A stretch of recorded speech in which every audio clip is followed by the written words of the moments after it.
मेहनत करने की इच्छा नहीं है। व्यवस्थाएं सभी चाहिए, सुविधाएं सभी चाहिए,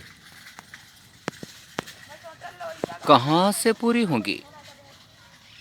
आखिर वो कौन सा स्रोत निकलेगा जिस स्रोत से ये व्यवस्थाएं पूरी होंगी, ये आवश्यकताएं पूरी होंगी?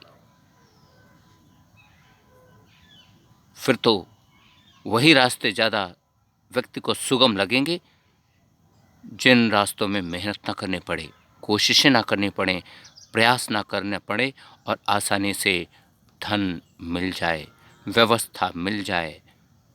उसके लिए फिर व्यक्ति कुछ भी करने को तैयार हो जाता है।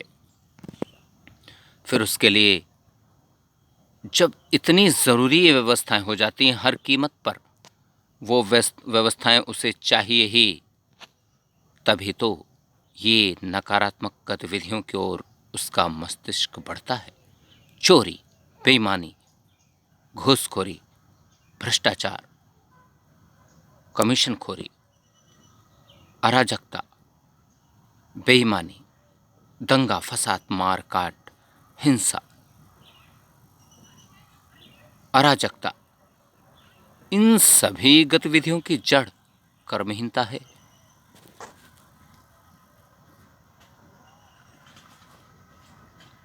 और इसकी जड़ मेहनत ना करने की इच्छा। और यदि मेहनत ना करने की इच्छा को ख़त्म कर दिया जाए और उसे मेहनती विचार में परिवर्तित कर दिया जाए, मेहनत ना करने की इच्छा को मेहनत करने की इच्छा में परिवर्तित कर दिया जाए, तो ये अनेकों समस्याओं का हल निकाला जा सकता है।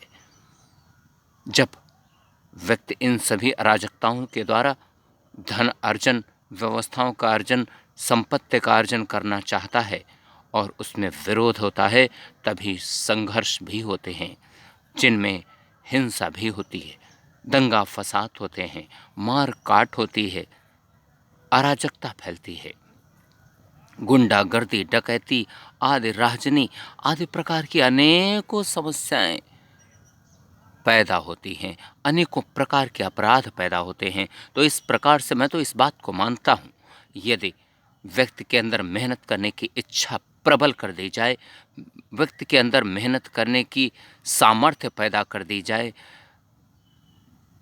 तो निश्चित रूप से वह इन नकारात्मक रास्तों से बच सकता है।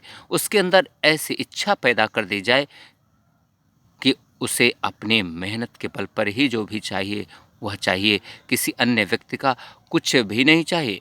बिना प्रयास किए जो भी चीज़ें उसे मिलेंगी वह उनको नहीं स्वीकार करेगा। जब अंदर से इतनी आत्म सम्मान की इच्छा, आत्म स्वाभिमान की इच्छा पैदा होगी, तभी इन समस्याओं का हल किया जा सकता है। इसलिए ही मैं मानता हूँ कि बच्चों में ही शुरुआत से ही मेहनत, परिश्रम, कठोर परिश्रम करने की इच्छा प्रबल कर दी जाए एवं उनके अंदर आत्मसम्मान, आत्म स्वाभिमान की इच्छा को प्रबल कर दी जाए, तो इन सभी नकारात्मक समस्याओं का हल निकाला जा सकता है।